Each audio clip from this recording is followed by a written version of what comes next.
যে কারাগারে আমি নিজে আত্মসমর্পণ করে বন্দী হয়েছি, এখান থেকে আমার মুক্তি পাওয়া অনেক দূর।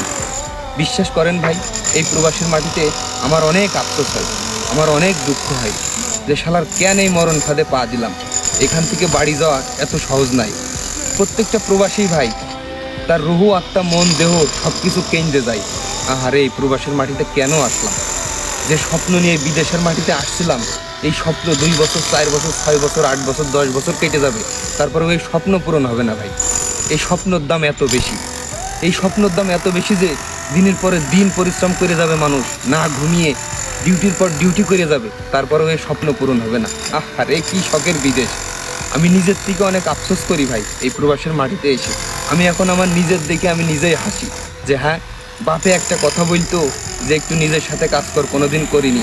আর এই প্রবাসের মাটিতে এসে 12 ঘন্টা 14 ঘন্টা আমি ডিউটি করি। হ্যাঁ, আমি ছেলে ডিউটি করি 14 ঘন্টা 15 ঘন্টা। আমার মতন একটা